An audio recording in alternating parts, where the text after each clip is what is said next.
Hello everyone, welcome to পড়াশোনা। আমি সৌমেন। আমি আজকে ইন্ডিয়ান পলিটির প্রথম ক্লাস তোমাদের সাথে নিতে চলে এসেছি। আজকে আমি দুটো চ্যাপ্টার করাবো। একটা হচ্ছে মেকিং অফ দি কনস্টিটিউশন, আর একটা হচ্ছে salient features of the constitution. তো মেকিং অফ দি কনস্টিটিউশন, যে কোনো দেশ পরিচালনা করার জন্য নির্দিষ্ট কিছু রুলস লাগে। সেই রুলসটাই হচ্ছে কনস্টিটিউশন। এবং আমাদের ইন্ডিয়ান কনস্টিটিউশন কিভাবে তৈরি হলো, এটাই হচ্ছে এই চ্যাপ্টারটার মোদ্দা কথা। হচ্ছে ইন্ডিয়ান কনস্টিটিউশন কিভাবে তৈরি হলো, এটাই এই চ্যাপ্টার মূল কথা। তাহলে ইন্ডিয়ান কনস্টিটিউশন এই প্রথম এই ধারণাটা এম.এন. রয় 1934-এ এম.এন. রয় প্রথম কনস্টিটিউয়েন্ট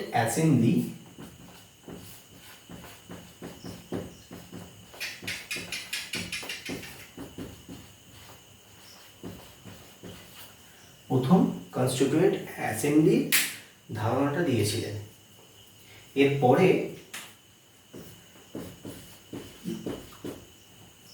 1935-এ ইন্ডিয়ান ন্যাশনাল কংগ্রেস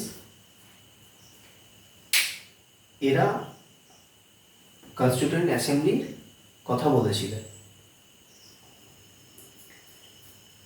মানে এরা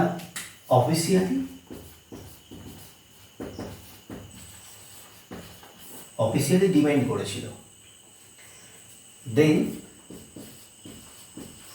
1938-এ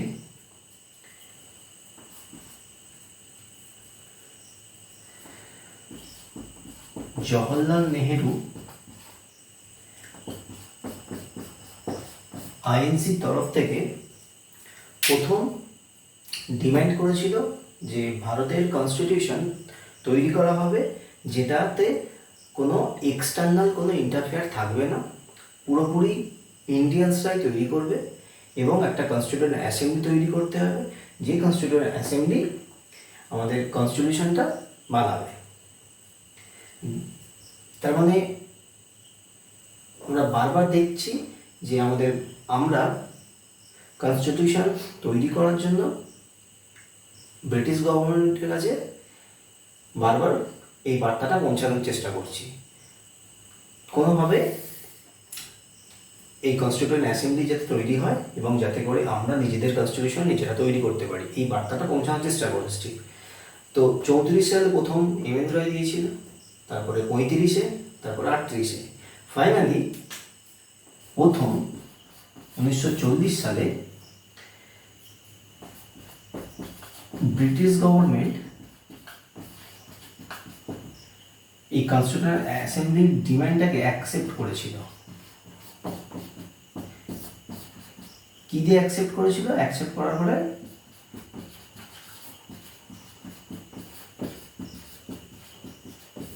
আগস্ট অফার আমাদের কাছে প্রস্তাবটা রেখেছিল। আগস্ট অফার কেন রেখেছিল, কেন অ্যাকচুয়ালি অ্যাকসেপ্ট করা হয়েছিল, আমরা এতদিন ধরে বলে আসছি। তারপর 1940 সালে অ্যাকসেপ্ট করেছিল প্রথমবার। তার কারণ হচ্ছে দ্বিতীয় বিশ্বযুদ্ধ শুরু হয়েছিল এবং দ্বিতীয় বিশ্বযুদ্ধে ব্রিটিশদের ক্রমাগত একের পর এক পরাজয়ের ফলে ব্রিটিশরা ক্রমশ কোণঠাসা হয়ে পড়ছিল।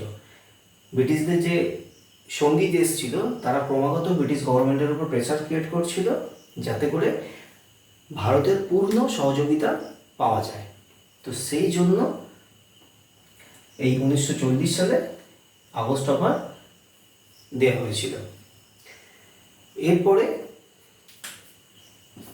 1942-এ ক্রিপস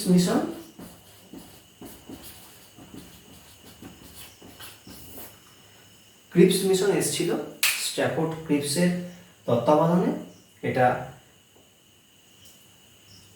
এসেছিল এবং এরা কিছু প্রস্তাবনা দিয়েছিল, যার মধ্যে বলা হয়েছিল যে ভারতীয়দের জন্য একটা কনস্টিটিউশন তৈরি করা হবে, কিন্তু কিন্তু সেটা after the end of world war two. তার মানে বুঝতে পারছো যে দ্বিতীয় বিশ্বযুদ্ধ শেষ হয়ে গেলে তবে আমাদেরকে কনস্টিটিউশন তৈরি করে দেবে, মানে এইরকম একটা বার্তা দিয়েছিল। এছাড়াও এর সঙ্গে আরও অনেক কিছু ছিল আছে, তার মধ্যে একটা হচ্ছে ডোমিনিয়ন স্ট্যাটাস দেওয়ার কথা বলা হয়েছিল। তো এই ক্রিপস মিশনে এই সমস্ত প্রস্তাবনা যে দেওয়া হয়েছিল তাতে এম.কে. গান্ধী এই প্রস্তাবনা মানে ক্রিপস মিশনটাকে বলে মিশনের যে প্রস্তাবনাগুলো দেওয়া হয়েছিল সেই প্রস্তাবনাতে এম.কে. গান্ধী কি কমেন্ট করেছিল?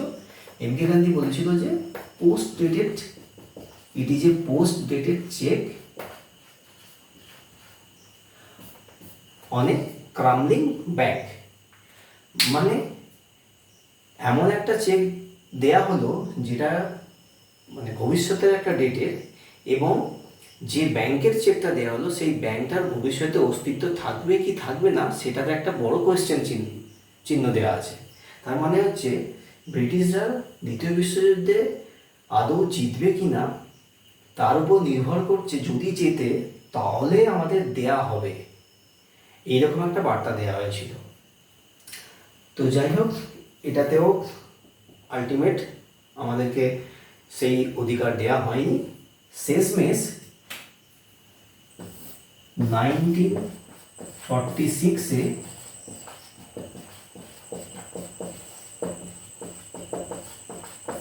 ক্যাবিনেট মিশন এসেছিল। সেই ক্যাবিনেট মিশন কি বলেছিল? অ্যাকচুয়ালি মুসলিম লীগরাও একইভাবে ডিমান্ড করছিল যে আমাদের জন্য একটা কনস্টিটিউশন তৈরি করতে হবে। তার মানে অ্যাকচুয়ালি দুটো কনস্টিটিউশন তৈরি করার কথা বলা মানে প্রসঙ্গটা উঠেছিল। একটা মুসলিম লীগ করেছিল, একটা আইএনসি বলেছিল ইন্ডিয়ার জন্য।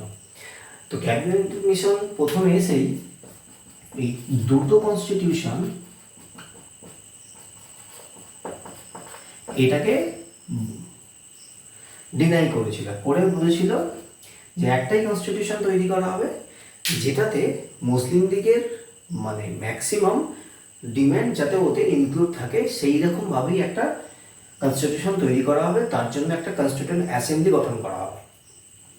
সেই কনস্টিটিউয়েন্ট অ্যাসেম্বলি কি করবে? ওই কনস্টিটিউশনটা তৈরি করবে।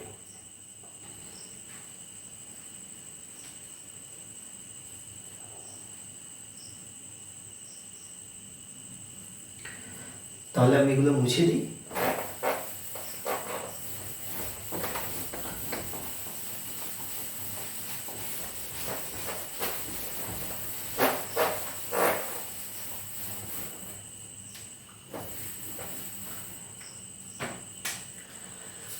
তাহলে আমরা 1946 সালে ক্যাবিনেট মিশনের দ্বারা আমরা কনস্টিটিউয়েন্ট অ্যাসেম্বলি গঠন করার অধিকার পেয়েছি।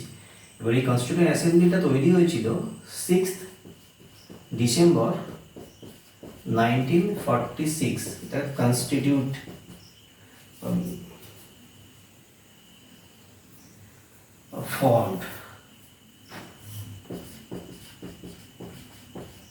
ফর্মড হয়েছিল কনস্টিটিউয়েন্ট অ্যাসেম্বলি। যখন তৈরি হয় তখন কনস্টিটিউয়েন্ট অ্যাসেম্বলিতে মেম্বার ছিল 289, যেটা ব্রিটিশ ইন্ডিয়া থেকে এতগুলো মেম্বার ব্রিটিশ ইন্ডিয়া থেকে আসবে, আর 93 সরি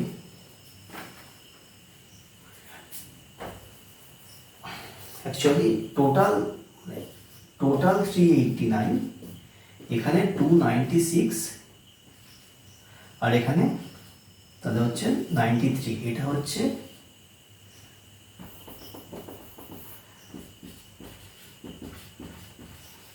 প্রিন্সলি স্টেটস, এদের জন্য আলটিমেট প্রিন্সলি স্টেট কনস্টিটিউয়েন্ট অ্যাসেম্বলিতে অংশগ্রহণ করে। যাই হোক, তো 6 তারিখে তৈরি হয়েছিল 6 ডিসেম্বর, আর 9 ডিসেম্বরে কি হয়েছিল, ফার্স্ট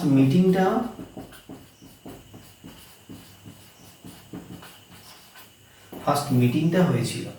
প্রথম মিটিং হয়েছিল 9 ডিসেম্বর 1946-এ, আর তৈরি হয়েছিল, ডেটগুলো একটু মনে রাখতে হবে। ওকে, যখন প্রথম মিটিং তৈরি হয়েছিল, প্রথম মিটিংয়ে একটা প্রেসিডেন্ট লাগবে। তো প্রেসিডেন্ট যেহেতু ফার্স্ট মিটিং, সেখানে কোনো নির্দিষ্ট কোনো প্রেসিডেন্ট হয়নি, সেখানে কাকে প্রেসিডেন্ট করা হয়েছিল, যে সিনিয়র ছিল ওখানে, সিনিয়র মোস্ট যে মেম্বার ছিল এস সচিদানন্দ সিনহা, ডক্টর সচ্চিদানন্দ সিনহা, ইনাকে কি করা হয়েছিল, প্রেসিডেন্ট করা হয়েছিল, এনাকে প্রেসিডেন্ট করা হয়েছিল। আর তাহলে প্রথম মিটিংটা হয়েছিল 9 তারিখে। এরপরে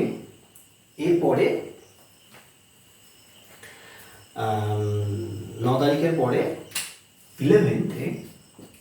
11 ডিসেম্বরে কি হয়েছিল, এটা তো টেম্পোরারি একটা প্রেসিডেন্ট ছিল, তখন একটা পার্মানেন্ট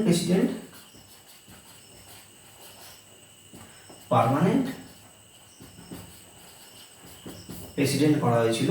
কাকে করা হয়েছিল, পার্মানেন্ট প্রেসিডেন্ট হয়েছিল জওহরলাল নেহেরু। জওহরলাল নেহেরু,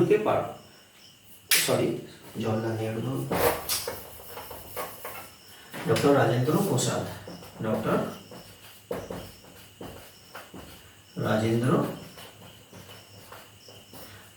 রাজেন্দ্র প্রসাদকে 11 ডিসেম্বরে পার্মানেন্ট প্রেসিডেন্ট করা হয়েছিল। এবার একটা জিনিস, এই যে কনস্টিটিউয়েন্ট অ্যাসেম্বলি ফর্ম হলো, মিটিং হলো, কাজ চলছে, মানে এদের দায়িত্ব হচ্ছে কনস্টিটিউশনটা তৈরি করা। কিন্তু মজার কথা হলো, এই কনস্টিটিউশনে ইম্পর্টেন্ট কিছু ব্যক্তিত্ব, যারা এই কনস্টিটিউয়েন্ট অ্যাসেম্বলিতে ছিল না। কারা ছিল না, MK. Gandhi, Mohammad Ali Jinnah, MN. Roy, R JP. Narayan.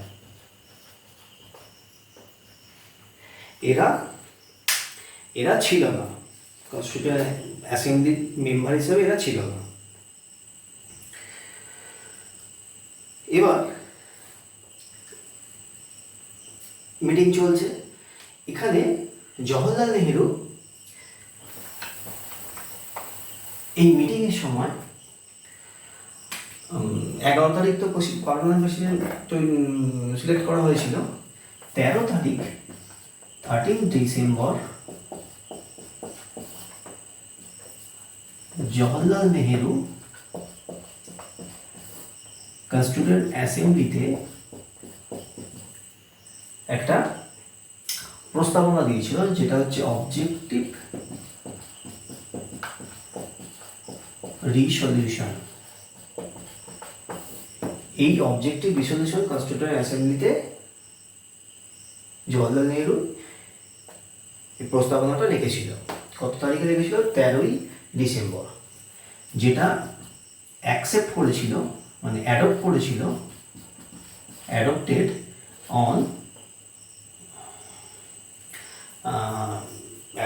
On January 22, 1947। এবারে কেন অবজেক্টিভ রিসলিউশনটা ইম্পর্ট্যান্ট, তার কারণ হচ্ছে এই অবজেক্টিভ রিসলিউশনটাই মডিফাইড হয়ে পরে প্রিএম্বল হয়েছে, প্রিএম্বল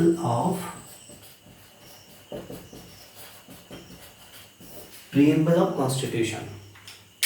তাহলে objective resolution sorry objective resolution, যেটা 13 ডিসেম্বর 1946 সালে জওহরলাল নেহেরু কনস্টিটিউশন অ্যাসেম্বলিতে অবজেক্টিভ রেজলিউশন প্রস্তাবটা রেখেছিল। এইটা অবজেক্টিভ রেজলিউশনটা কনস্টিটিউশন অ্যাসেম্বলি অ্যাডপ্ট করেছিল কবে? 22 জানুয়ারি 1947 সালে। এটাই পরবর্তীকালে প্রিএম্বল হিসাবে, মানে এটার মডিফাইড ভার্সন প্রিএম্বল হিসাবে আমাদের কনস্টিটিউশনে আছে। এবার এই যে অ্যাসেম্বলির কাজ চলছে, কিন্তু এই অ্যাসেম্বলিতে বিভিন্ন কমিটি আছে, বিভিন্ন কমিটি বিভিন্ন তাদের কাজ দেখভাল করে। এবার সেই কমিটি, কিছু ইম্পর্টেন্ট কমিটি আমাদের এখানে পড়তে হবে।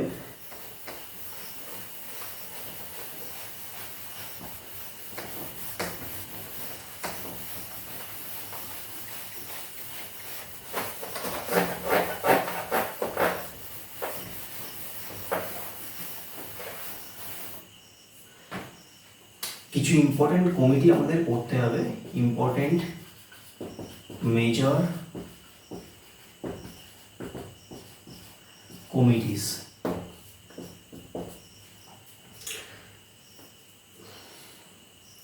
ইউনিয়ন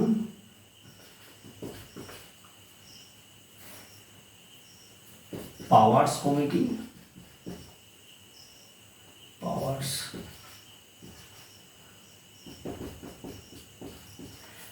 শুধু কমিটি দেখতে হবে না, ইউনিয়ন এই কমিটির কে চেয়ারম্যান সেটাও কিন্তু আমাদের পড়তে হবে, এটাও ইম্পর্টেন্ট। এর চেয়ারম্যান ছিল Jawaharlal Nehru. Second, union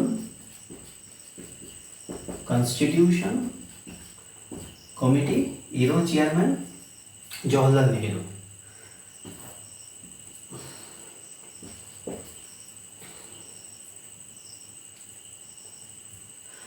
provincial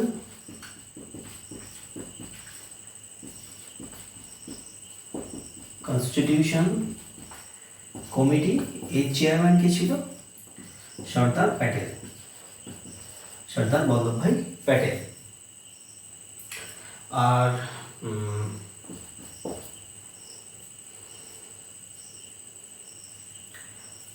যেটা গুরুত্বপূর্ণ কমিটি সেটা হচ্ছে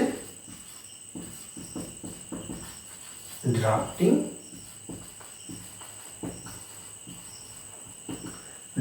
কমিটি। এই drafting committee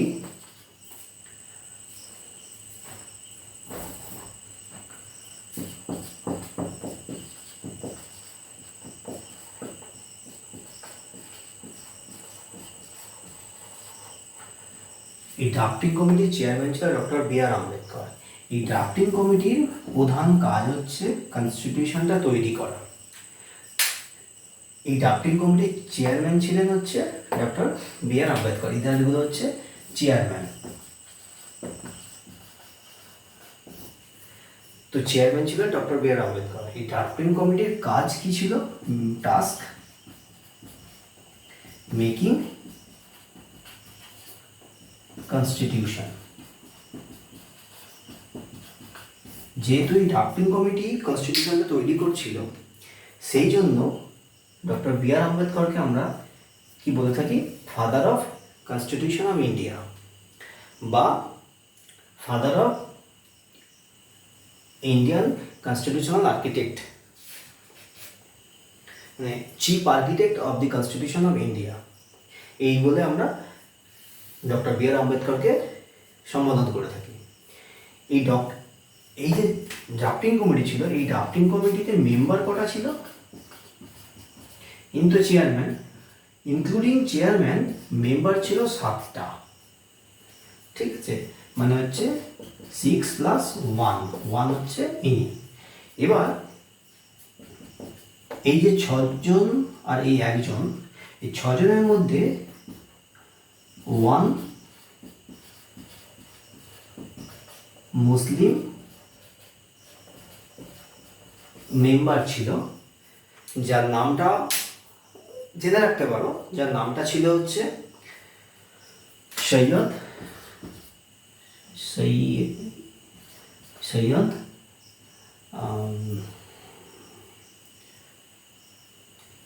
Syed Mohammad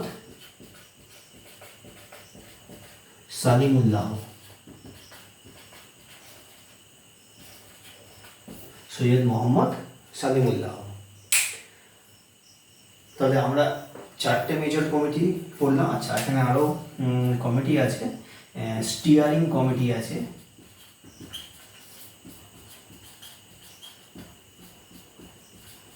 steering কমিটির মেম্বার, এই চেয়ারম্যান হচ্ছে ডক্টর রাজেন্দ্র প্রসাদ।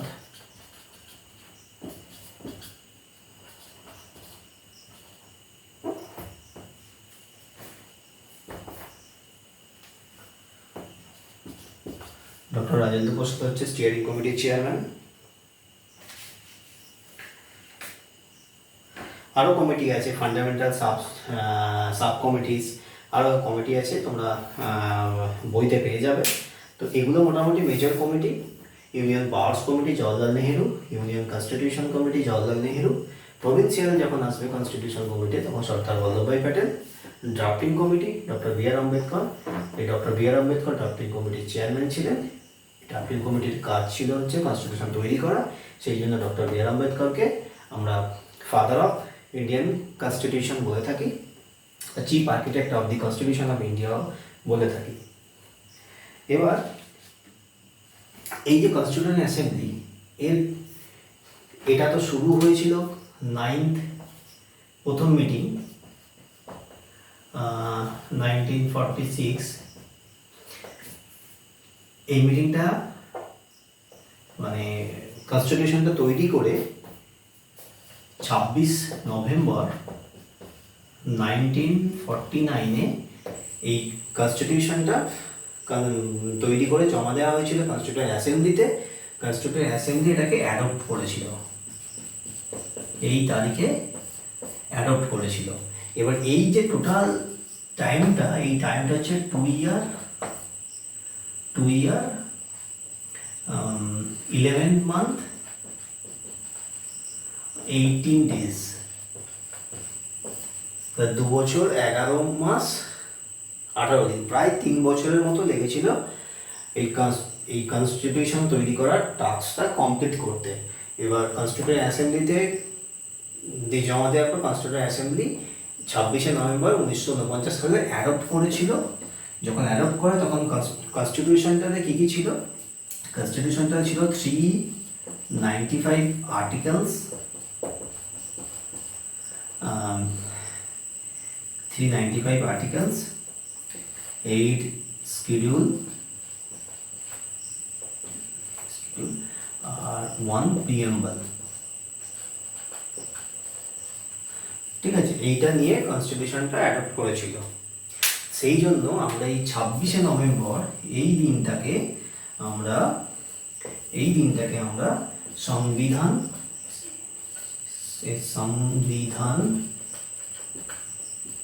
ডে और কনস্টিটিউশন ডে বলে থাকি। তাহলে কোশ্চেন দিতে পারে যে কনস্টিটিউশন ডে কোন দিন আমরা পালন করে থাকি, তাহলে সেটা হবে 26শে নভেম্বর। যখন কনস্টিটিউশন অ্যাসেম্বলি কনস্টিটিউশনকে অ্যাডপ্ট করেছিল সেটা হবে 26শে নভেম্বর 1949। এটা কিন্তু ইম্পর্টেন্ট ডেট, হ্যাঁ, কারণ এখানে অনেক ডেট দিয়ে দিতে পারে, মানে একটা এটা সেম থাকবে এটা আলাদা, বা এটা সেম এটা আলাদা। ঠিক আছে, তাহলে এই ডেটটা মনে রাখতে হবে, কী কী নিয়ে কনস্টিটিউশনটা অ্যাডপ্ট করা হয়েছিল, তৈরি হয়েছিল, আর এই দিনটা মনে রাখতে হবে। ঠিক আছে, আর এবার এই তো গেল, তৈরি হলো, কিন্তু এই কনস্টিটিউশন অ্যাসেম্বলি এরা কি শুধু কনস্টিটিউশনই তৈরি করছিল না আরও কিছুতে কাজ করেছিল? এরা কনস্টিটিউশন তৈরি করার সাথে সাথে এরা আরও কিছু জিনিস অ্যাডপ্ট করেছিল, সেইগুলো আমাদেরকে পড়তে হবে ডেট সমেত। যেমন জুলাই 22, 1947 জুলাই 22 আমরা 15 আগস্ট স্বাধীনতা দিবস পালন করে থাকি। তার আগে ঠিক এই তারিখে ফ্ল্যাগ, ইন্ডিয়ান ফ্ল্যাগটা অ্যাডপ্ট করা হয়েছিল, ইন্ডিয়ান ফ্ল্যাগ। এরপরে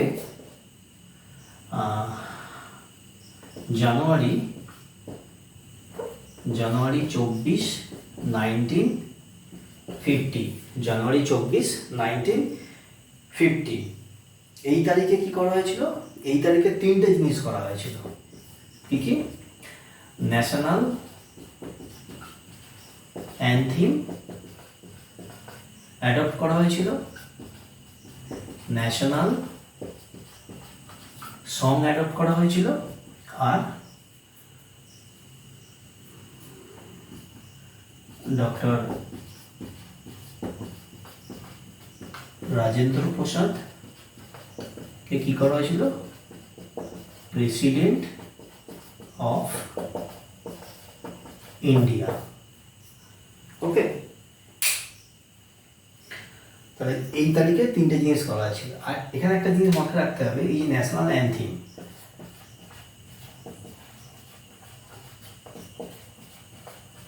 জনগণ মন, এটা রবীন্দ্রনাথ ঠাকুর লিখেছিলেন, কিন্তু সেটা লেখা হয়েছিল বেঙ্গলিতে।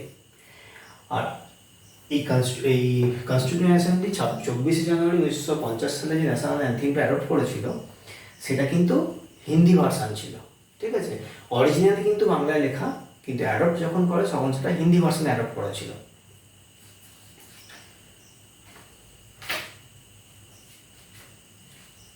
আচ্ছা, আর একটা জিনিস এখানে দেখতে হবে,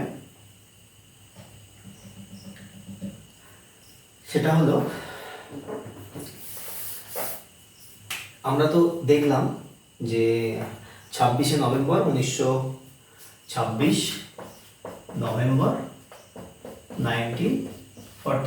কনস্টিটিউশনটা অ্যাডপ্ট করা হয়ে গেছে, কিন্তু পুরো কনস্টিটিউশনটা কিন্তু অ্যাডপ্ট হয়নি, মানে পুরোটা কিন্তু কনস্টিটিউশনের মানে ফুলফিল হয়নি, কিছুটা পোর্শন তখন বাদ ছিল।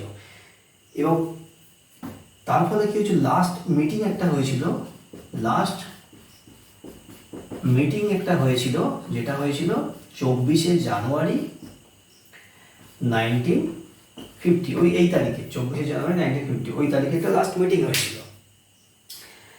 সেই মিটিংয়ে কি হয়েছিল, এখানে যে জিনিসগুলো বাকি ছিল সেইগুলো এই মিটিংয়ে গৃহীত হয়েছিল, মানে সেইগুলো মিটিংয়ে নিয়ে কম্প্যাক্ট কনস্টিটিউশনটা নেওয়া হয়েছিল। কিন্তু এই দিনেই কনস্টিটিউশনটা পুরোপুরি মানে চালু হয়নি, চালু হয়েছিল এর ঠিক দুদিন পরে 26 জানুয়ারি 1950, মানে এই দিন থেকে কনস্টিটিউশনটা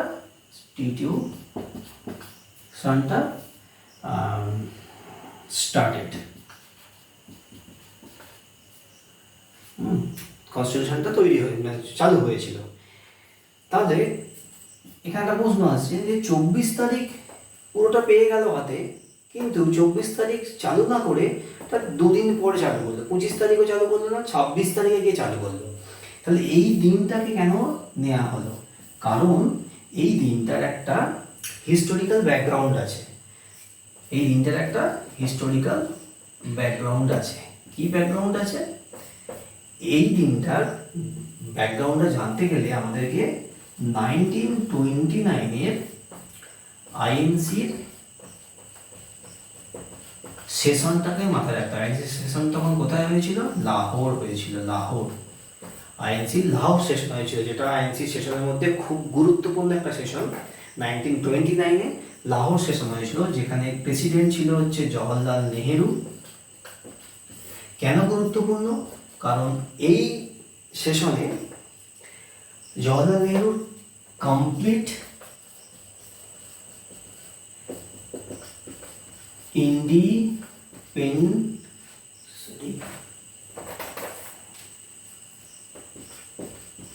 ইন্ডিপেন্ডেন্সের ডাক দিয়েছিল, তাহলে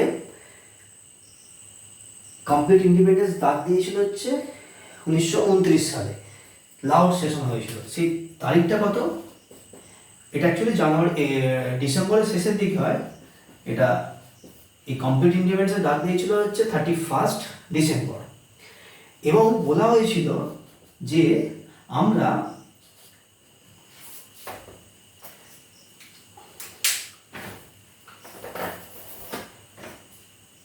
কি বলা হয়েছিল, আমি এখানে লিখছি উপরে, এটা মুছে দিই।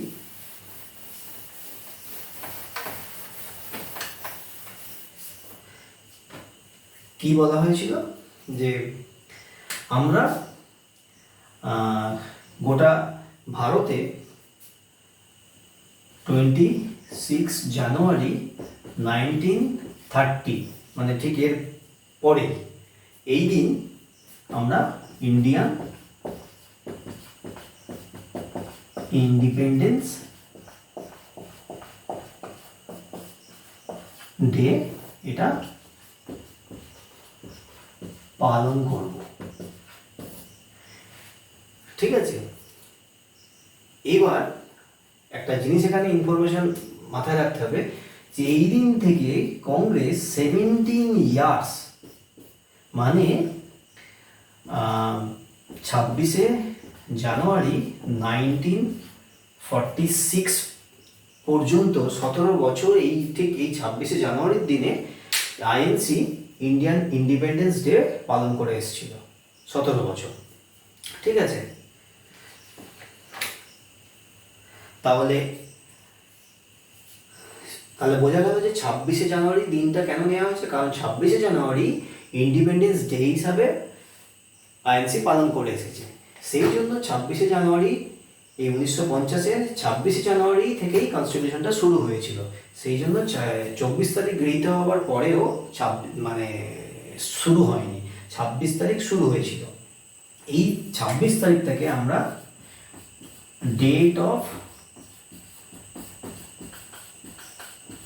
কমেন্সমেন্ট বলে থাকি, আর এই দিনকে আমরা রিপাবলিক ডে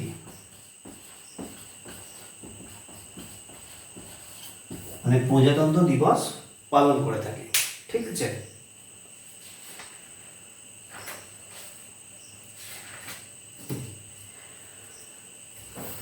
এবার এই যে কনস্টিটিউয়েন্ট অ্যাসেম্বলি এরা কাজ করলো 2 বছর 11 মাস 18 দিনের মাথায় কনস্টিটিউশনটা আমরা পেলাম, মানে পুরোপুরিভাবে চালু হলো। এই কনস্টিটিউয়েন্ট অ্যাসেম্বলি একটা সিম্বল ছিল, সেটা সিম্বল হচ্ছে এলিফ্যান্ট সিম্বল ছিল। আর কনস্টিটিউয়েন্ট অ্যাসেম্বলির কনস্টিটিউশনাল অ্যাডভাইজার ছিল বিএন রাও। ইনি ছিলেন কনস্টিটিউশনাল অ্যাডভাইজার। খালি এটা ভুলিয়ে যায়,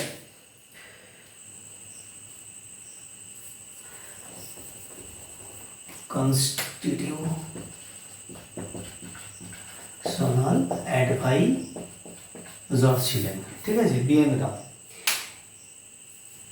তাহলে কনস্টিটিউশনটা তৈরি হয়েছিল, একটা মজার জিনিস, আমাদের যে কনস্টিটিউশনটা যখন তৈরি হয় সেই কনস্টিটিউশনটা পুরোপুরি মানে অরিজিনাল কনস্টিটিউশনটা পুরোপুরি হ্যান্ড রিটেন, মানে হাতে লেখা, ইটালিক স্টাইলে।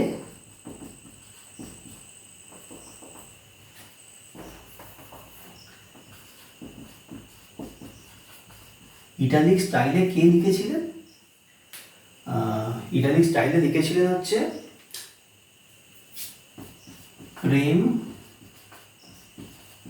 প্রেম বিহারী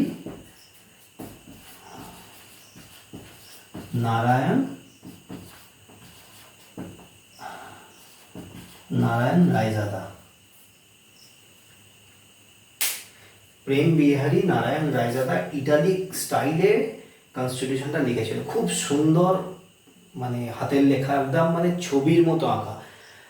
আমি তো এখানে দেখাতে পারবো না, তোমরা একটু ইন্টারনেটে সার্চ করো, হ্যাঁ, ইন্টারনেটে সার্চ করলেই তোমরা পেয়ে যাবে, দেখবে পুরোটা হাতে লেখা। ঠিক আছে, এবার এখানে পিএমবি রায় নারায়ণ রায়রা তো লিখেছিলেন, এবার এই লেখাটাকে বিউটিফাইড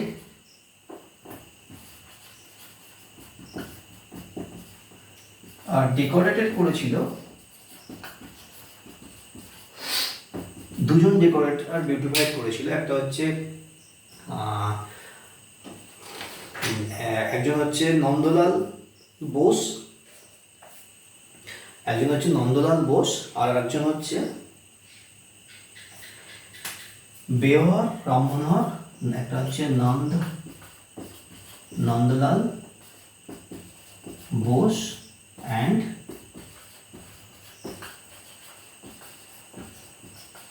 বেওয়ার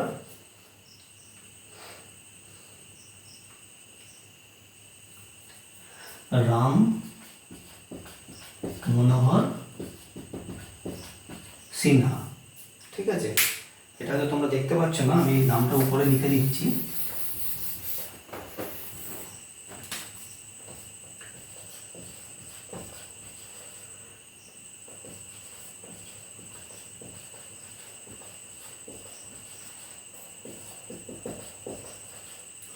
আর নন্দলাল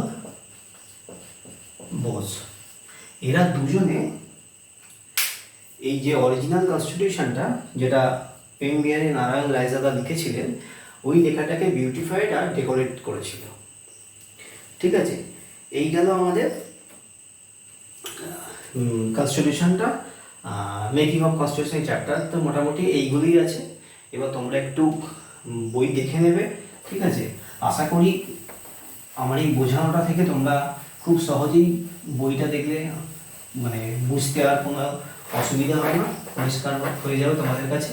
তারপরে যদি তোমাদের কোনো সমস্যা থাকে তাহলে সেটা অবশ্যই আমাকে কমেন্টে জানাবে, আর ভিডিওটাকে লাইক করে দাও, কারণ ভিডিওটা শেষ হয়ে গেলে তোমরা কেউ লাইক করতে ভুলে যাও, তাই ভিডিও চলাকালীন লাইক করে দাও। আর যেখানে যা সমস্যা হবে সেখানে তোমরা আমাকে কমেন্ট করে লিখতে পারো, বা আমার মেল আইডি দেওয়া আছে, তো আমার চ্যানেল থেকে মেল আইডিটা পেয়ে যাবে, তো মেল আইডিটা আমাকে মেলও করে দিতে পারো। এরপরে আমি পরের চ্যাপ্টারটা পড়াবো, সেটা হলো, না আজকে এটাই থাক, একদিনে দুটো চ্যাপ্টার হলে অনেকটা বেশি বাড়াবাড়ি হয়ে যাবে, তো আজকে এটাই থাক। ভেবেছিলাম যে দুটো পড়াবো, কিন্তু এটা পড়াতে গিয়ে অনেকটা দেরি হয়ে গেল, তো পরের দিন আমি ওই চ্যাপ্টার পড়াবো, মানে নেক্সট যেদিন ভিডিও করব। তো আমার এই বোঝানোটা তোমাদের কেমন লেগেছে তোমরা অবশ্যই আমাকে কমেন্ট সেকশানে জানাবে, কারণ তোমরা কমেন্ট করলে আমি এনার্জি পাবো। তোমাদের প্রত্যেকটা কমেন্ট আমাকে এনার্জি দেয় অনেক, যাতে করে পরের ভিডিওগুলোকে আমি খুব ভালোভাবে করতে পারবো। তোমরা আমাকে সাপোর্ট করো, আর আমার ভিডিওটিকে লাইক করো, ভিডিওটিকে শেয়ার করো, যাতে করে এই ভিডিওটি অনেক দ্রুত অনেকের কাছে পৌঁছে যেতে পারে, যাতে করে সকলেই এই ভিডিও থেকে তাদের যে বেসিক কনসেপ্টটা ক্লিয়ার করতে পারে। আর আমার এই ভিডিওটা তোমাদের যদি পছন্দ হয়ে থাকে, ভালো লেগে থাকে, তাহলে আমার চ্যানেলটিকে অবশ্যই সাবস্ক্রাইব করো, আর পাশে থাকা বেল নোটিফিকেশানটাকে অন করতে কিন্তু একদম ভুলবে না। ঠিক আছে, তাহলে আমি আজকে এই পর্যন্তই রাখছি ভিডিওটি। এরপরে আমরা পরের চ্যাপ্টার নিয়ে চলে আসবো পরের ভিডিওতে। ঠিক আছে, ততক্ষণ বাই বাই।